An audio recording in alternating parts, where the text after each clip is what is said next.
Vai tu esi visu mīlēts, cienīts un visi apkārtēji tevi uzskata par gudru, izglītotu un saprotošu personu?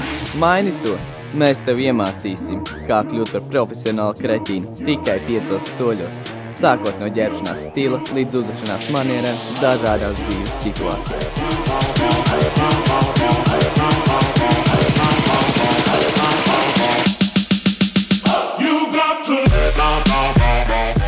Tas ir Ģedars, Un viņu sauc Dailis. Pirmais solis. lai kļūtu par profesionālu kretīnu, tev ir jāģērbs kā kretīnu. Ņem krēklu, kas ir 2 izmērus mazāks, lai visi redz tavus muskuļus. Nebaidies atklānāt rokas un savu grudaku. Un atceries, tavu mērķu auditorija ir mazās, viņas kusīs ieraugot tevi. Pārpliki grudaku, apliec ķēni, jo platāk un smagāk, jo labāk tev. Neatkarīgi no laikapstākļiem un situācijas nesā saules brilles. Matu želē ir tavs draugs. Šī mēneša favorīts bija top 5. stipruma līmenis nopirktu drogās. Otrais solis. Radi kretīņu iespēju arī sociālajos portālos. Nomaini savu profilu bildi par tādu, kur redzam tev muskuļu.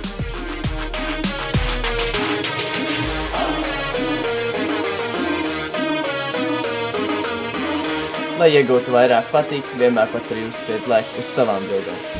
Uzņem bildi ar naudu. Tas nekas, ka tā ir vecāku. Tad galvenais aprakstā uzraksti ar smagu darbu var daudz sasniegt. Ievieto bildes internetā no saviem workoutiem. Ar aprakstu no pay, no gain. Iegūstot jaunu inventāru vienmēr publicē to sociālos tīklos. Trešais solis ir runāt un uzvesties kā kretīna. Sarunu vienmēr uzsāc ar aizvainojumu vai arī sarkastisku joku. Visi sauc par saviem draugiem, bro vai homiem, kaut arī tu viņus visus apsmēji. What's up, bro?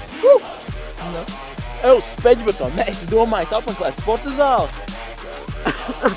Lai staigātu kā kretīns, tev ir jāstaigā kā kretīnim. Iedomājies, ka tev ir piekātas bikses un staigā ar tik platām kājām, kā tava mamma manā guļamistabā. Vienmēr atceries, ja tevi kāds apvaino, pārfrāzē to par viņa mammas guļamistabas joku. Jūs esat stulbi! Tava mamma gan tā vakar gultā neteica. Ceturtais solis ir braukt kā kretīnam. Ja tu redzi cilvēku pie peļķis, nekad nesamazini ātrumu, tieši otrādi, spied gāzi grīdā. Apstājies stāvvietā pa 2 vietām, vai pat labāk, pa 2 vietām invalīdu stāvvietā. Ja redzi stopētāju ceļu malā, apstājies netālu no viņa, pagaidi, kamēr viņš pienāk mašīnai klāt, un tad spied gāzi grīdā. Un tā dari tik ilgi, kamēr tev apnīk.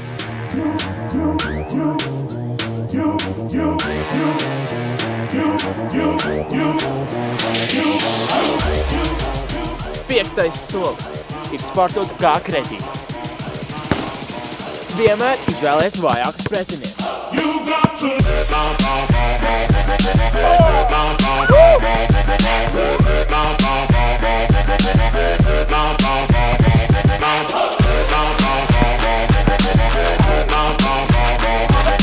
Jūs zaudējāt! Nē, mēs nezaudējam, mēs nemākam spēlēt.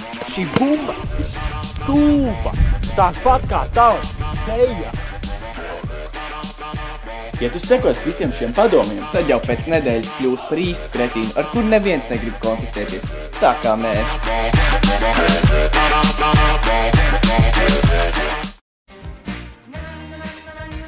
Sveiks! Es tev nemaz tur nepamanīju. Es gribēju pateikt, lai tu noskaties mūsu iepriekšējo video, abonē mūsu kanālu, kā arī seko mums pārējos sociālajos tīklos, kas ir aprakstā. Un noteikti nospied to laiku pogu, ja tev patīk šis video.